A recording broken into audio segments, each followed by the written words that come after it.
Hello, Nathan. Thank Hi. you again for this. If you were trying to explain Liverpool against Manchester United as a competition, as a rivalry, as whatever it might be to someone who had never been to a Premier League game before, how would you do that?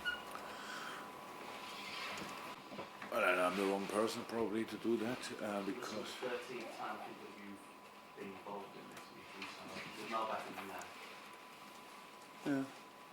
The 16th time, actually. Let me say it like this: if when the moment when they do the fixture list, it's one of the first looks you have. When is that? Which time around? These kind of things. Obviously, it's slightly different in England because you don't know you get the list and then you know in the first half of the season, but the second half you have no idea because it could be anywhere. It's different in other countries. You might know or not because it's always the same row of games. If you play in the third match day in the first part of the season, you play in the third match day of the second part of the season against the same opponent. But you have a look, and you have a look how who you play around, stuff like this. Is there possibly Champions League around? These kind of things. You want to know that how much time do you have to prepare? It's a big game. It's a massive game. Two biggest clubs in the world, I would say. Maybe in Spain too will say it's differently, but two of the biggest clubs in the world for sure face each other. Massive history around, big fights in the past, big fights since I'm here. We lost strange games against United. Took a while until we could win there. All these kind of things. Always we had to learn to deal with it. Some players had to learn to deal with it because of how much it means to them. But we are okay. If that's now the 13th time, and we should have learned meanwhile. Had enough time to do that, and this time it's an incredibly important game again for both teams, and that says it all. So both teams are fighting for being in the Champions League next year or more. We will see, and that's a tough one. And United is obviously in a situation. They won the last game. Hurt now a little bit. Was not overly happy with the performance, but the result and the results from other games open the door again for the Champions League, and that's the Man United we will face now. They will go for it, and we have to make sure that if they want to go qualify for Champions League, they have to do it without our points. But between now and then, intense 90 minutes, 95 probably, will have to be played. I know your relationship with Ralph Rangnick goes back quite a good few years to sort of before you became the manager at Mainz. I mean, you've had conversations, and you've mentioned those before. But this is the first time that you've gone face to face as managers outside of Germany. So I'm just wondering where your relationship is with him now and how you feel about on hold. Yeah, we didn't have contact since he's in England, since he's at United. I think that's just due to respect. I respect his job, he respects my job. So how you feel about this game as such against Rangnick? I cannot make a Rangnick or Rangnick-Klopp game of it. I don't want to. I respect him for everything what he did during his career. To be honest, he did incredible jobs wherever he was. Took a difficult one at Man United. Obviously, that's clear. Big expectations, these kind of things. Big expectations. Actually, no time to get there because in our business it's like this. But you can see the changes he made, the parts he improved, and that's it pretty much. So I don't. When we now prepared the United game, I didn't think about Ralph in that moment because you watch the games and then you prepare for this team, and it's not about Ralph or me. It's a very important football game, very important football game, but the managers probably will not score the decisive goal. Just finally then, if I may, Mo, we know is on a great run of goal-scoring form, shall we say, at the moment, but he does have a rich vein of form whenever he faces Manchester United. Could that be important, maybe if mentally, if nothing else, for him going into this one? It's a completely normal spell when Mo is going through. We spoke about all the physical demands he faced in the last few months, and so it's completely normal. I like the game against City a lot, so he played a really good football game. So it's only a question of time when he will score as well. So unlucky in these little moments. We all know if you don't have luck as a striker, you don't even try better. So it was close enough now for a couple of times, and the moment will definitely come. And I'm really happy with the form he showed last week, or a few days ago. Yeah, you kind of touched on it the other day as well, but when you've got a top player who's having a bit of a lean spell like Mo, do you do anything differently with him? Do you speak to them? Do you need to pick him up at all? No, not really. That depends on how we have. I see him more often in training than I see him in games, and we play all 3 days, so you can see that you have a look at it, and I have to make a decision if there's a need for a talk or not. And we had plenty of talks over the time we worked now together, but in this specific moment, there's no need for it. Where we talk, but not about the situation, what you make of it. So no, we talk about the normal stuff, what he has to do in the game, and what the game plan is, and all these kind of things, and where we try to expose the opponent and all these kind of things. So no, but that's completely individual to all players. And as a group, you've been pretty good at refocusing after big moments. You had that euphoria of going through a semi-final at the weekend. The fact that it's Manchester United to come, does that make it even easier just to get the mindset back to Premier League? Whatever would have happened 3 days ago, to be concentrated and focused on the Man United game will always be possible. So yes, what makes it easier, I don't know. Whatever would have happened, this is Man United game, and it's for us a massive one, and focus will not be our problem tomorrow. Okay, Julia. I just thought to pick up on that really, the fact that how much time have you had on the training ground since Saturday? The smile there against City, but also that you will have before this game against United. And you talk about that focus of mind, but the fact you're on this intense run against bigger opposition like that, does it make it that little bit easier? What? That we cannot train? No, the mind. I suppose the mindset is more. You put the training, but how much training do you need to do because of the opposition that you're facing? Oh, our situation is pretty much now already since early January always the same.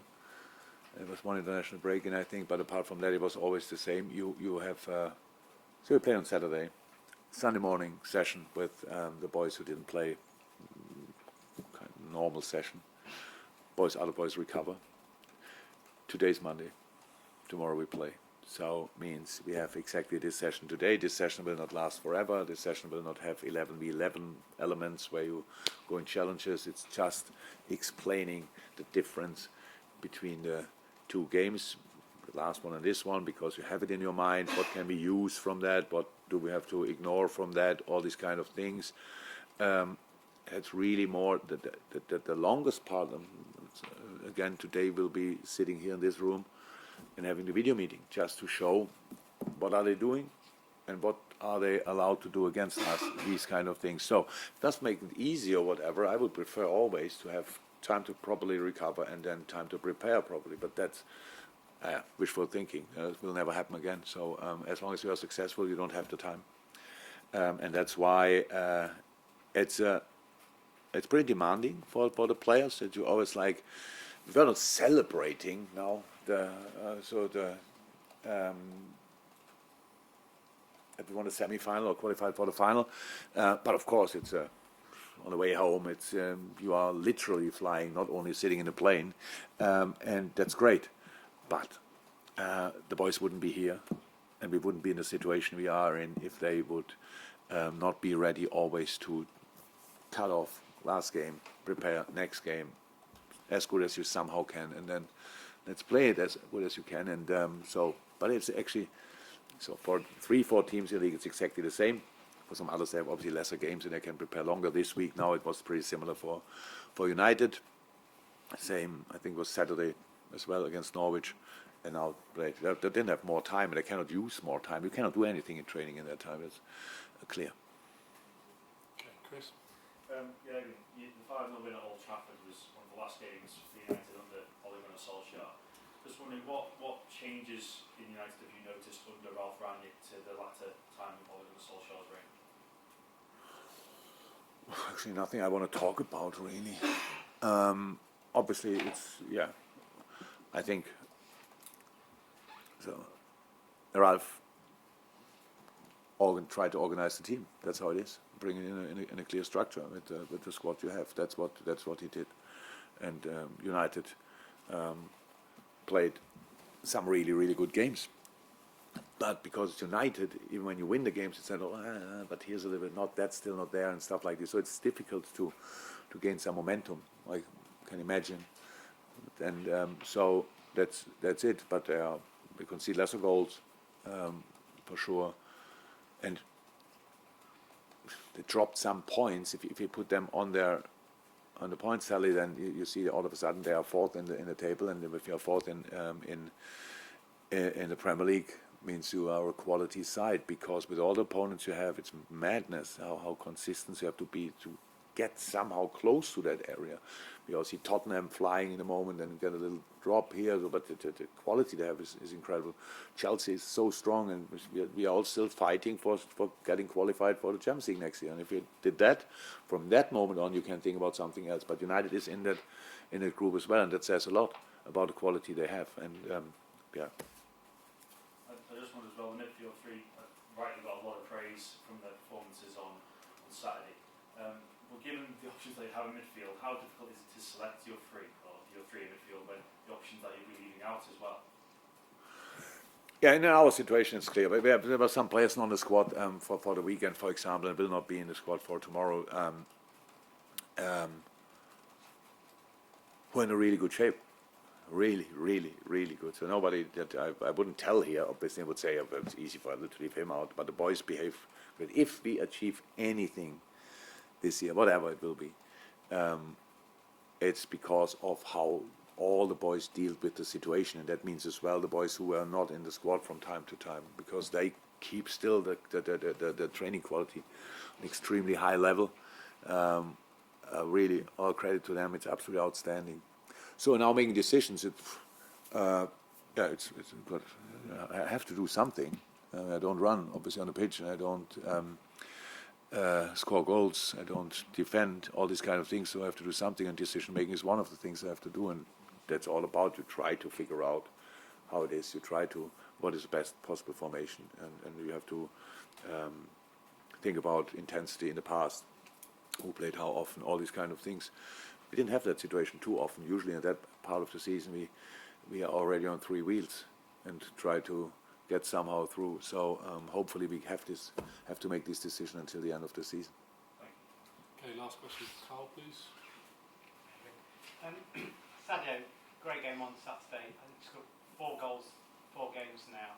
I'm just wondering how maybe the added competition he got from Luis Diaz's arrival in January, which will be seen as his position, how much maybe that's influenced or had an effect on his performances or the way he's played, and that roll through the middle, is that something you can do longer term for you? I know Sadio since nearly 6 years. As far as I know him, he never needed any kind of competition to try to be the best version of himself. Played for a long time, pretty much all games for us, and when he was fit, and performed on incredibly high level consistently. That's it. Bringing Lewis, I'm not sure that affected that part of his game. I don't know. It was that was not the reason for bringing Lewis, and playing the center obviously suits Sadio as well. Very well as well. So he played for us, scored incredible goals and so important goals for us from the left wing, but he can play the center as well, and we saw that again. But Sadio as well had some physical struggles since he came back. It's not that he could not use. That's when the boy doesn't feel it. Sadio didn't feel it, but we could see that he cannot use his immense physicality just like this, week in, week out, all 3 days. That was the problem. And I really felt before the game already against City, okay, that looks like Sadio physically. And that's it. And that's why he could play the game he played. Very important. He was super difficult to defend and very helpful and incredibly important in our defending, because the goal he scored, the first one for his first goal, you only can score if you try to get there, and he did that. And you only do this run if you feel fresh enough to do it. These kind of things. This all works together pretty much. No, I don't think that Luis now reason that Sadio scored 4 goals, but somehow maybe as well because Luis obviously can keep a last line pretty busy, and that opens up always gaps for other players.